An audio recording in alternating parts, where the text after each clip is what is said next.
各位小朋友大家好，欢迎收听水獭妈妈巧巧话，我是水獭妈妈巧慧阿姨。今天我们要说的故事是大山先生快让开。那我们开始咯。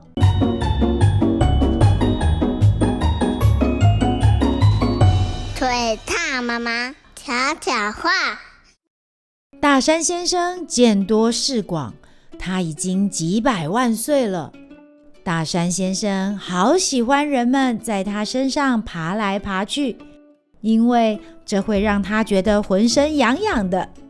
有些时候，人们会坐在他的山顶上，或是在他的山谷里坐下。有些人会弹奏奇怪的乐器，发出奇怪的声响。大山先生最喜欢音乐了，但是他一点也不喜欢别人把垃圾留在他身上，于是他闭上双眼，这样一来，谁都无法打扰他。Hello， 大山先生，请问你可以让开吗？有人在大叫。大山先生睁开一只眼睛，看见有位小女孩在脚边指着他大喊：我刚刚说，请问你可以让开吗？大山先生惊讶极了，怎么会有人类小孩敢这样对他说话？他深吸一口气，在心中从1数到10，试着冷静回答：我是大山先生，你不应该这样对我大吼大叫。我是莉莉。小女孩不耐烦地说，每天一大早醒来，我就看见你的山壁，每天都只看得见你的山壁。我真的好想看看，究竟你身后有什么东西啊？你可不可以从我的窗前走开啦？我是一座山，没办法移动身体，不过你可以从我身上爬过去。拜托你现在不要再烦我了。大山先生发出低沉的回应，莉莉的声音却变得更响亮，更愤怒。莉莉说，我只是一个小孩，才没办法从你身上爬过去，就算可以，我也没兴趣。你赶快让开啦！真是够了，大山先生心想。于是他快速把头顶周遭的云朵全都搜集起来，然后大山先生用力一拧，一瞬间大雨哗啦啦啦地落下来，落在大山先生脚边的小村落。闪电雷声交加，最后莉莉只好跑回房子里，但她只是回去拿雨衣而已。她穿着雨衣，在一滩滩水洼之间舞动，唱着：谢啦，大山先生，感谢你稀里哗啦的大雨，那你现在可以让开了吗？大山先生听完，变得越来越生气，他吸了好多空气，吸得他的山肚子都鼓鼓的。然后他用尽全身力气，把空气吹向了小村落。在这阵狂风之下，每一棵树都被吹弯了腰，叶子、雨伞和花园长椅全都在风中旋转。大山先生，感谢你让一切漫天飞舞！莉莉在风中大喊。那你现在可以让开了吗？该怎么让这个烦人的人类小孩彻底明白，不要再来烦我啊？大山先生心里想。他抓起肩膀上常年堆积的白雪，往村落洒去。小村庄一瞬间落下片片雪花。呀比，下雪了！莉莉欢呼着。谢啦，大山先生。那你现在真的可以让开了吗？大山先生累了，他现在只剩下一个办法，可以让莉莉不要再烦他。他举起自己的手，把莉莉高高抓起。莉莉问：你在干嘛？你等一下就知道了。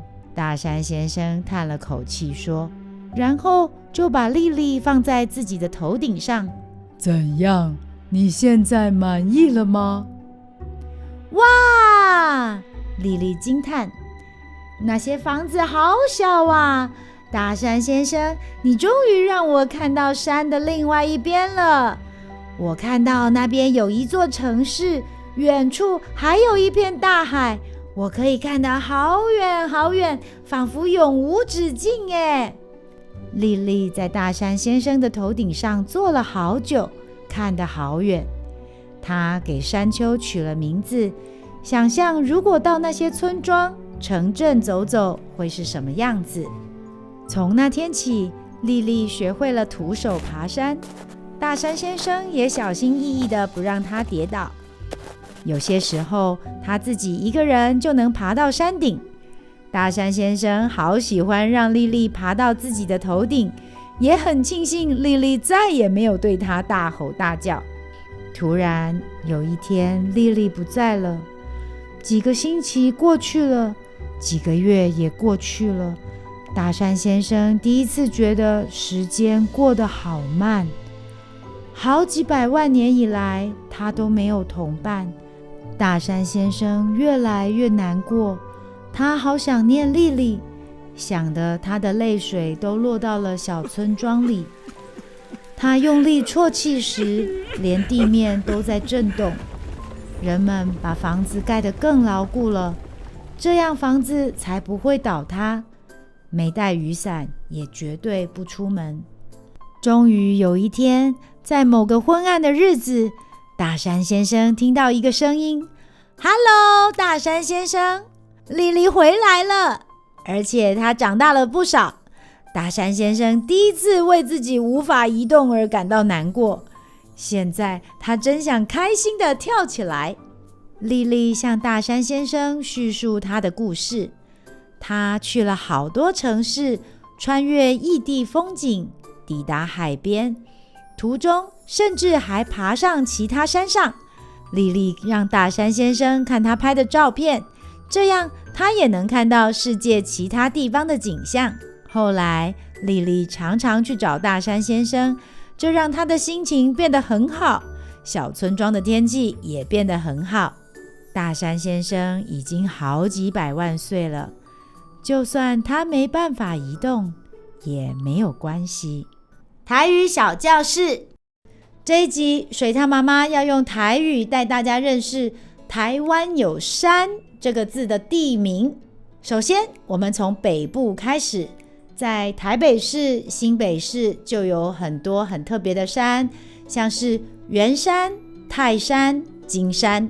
一说到圆山，大家就会想到圆山大饭店，但是真正的圆山台语要怎么说呢？没错，就是圆山，圆山，加了一个啊，是因为圆山这个地方是一个小小的山，所以我们就加了一个啊，表示它是小小的哦。接着泰山的台语念作泰山，泰山，而金山的台语念作金山，金山。有机会大家可以到金山老街逛逛，那里有超多好吃的东西哦。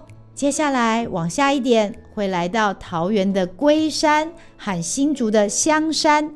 龟山的台语是龟山，龟山，而香山的台语是香山，香山。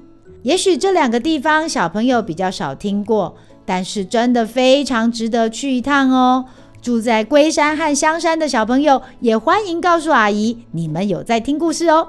最后我们直接跑到高雄，我猜一定有很多人想到了，像是凤山，还是羊肉非常有名的冈山，以及有一座动物园的寿山。凤山的台语是凤山，凤山，而冈山的台语念作公山，公山，而寿山的台语是寿山，寿山。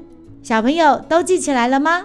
那我们再复习一次今天教的台湾有山这个名字的地名：圆山、圆山、泰山、泰山、金山、金山、龟山、龟山、香山、香山、凤山、凤山、冈山、公山、寿山、寿山都学会了吗？这样当你有机会去这些地方，你就可以说，明天我要去寿山动物园，明仔载我要去寿山动物园，或是我昨天刚从金山回来，我昨天刚为金山回来。今天教的内容是不是很有趣呢？不过水獭妈妈其实还有很多地方没有讲到哦。如果你有知道台湾还有哪些地名有山这个字的，快点来和水獭妈妈分享吧。小朋友，我们下次见。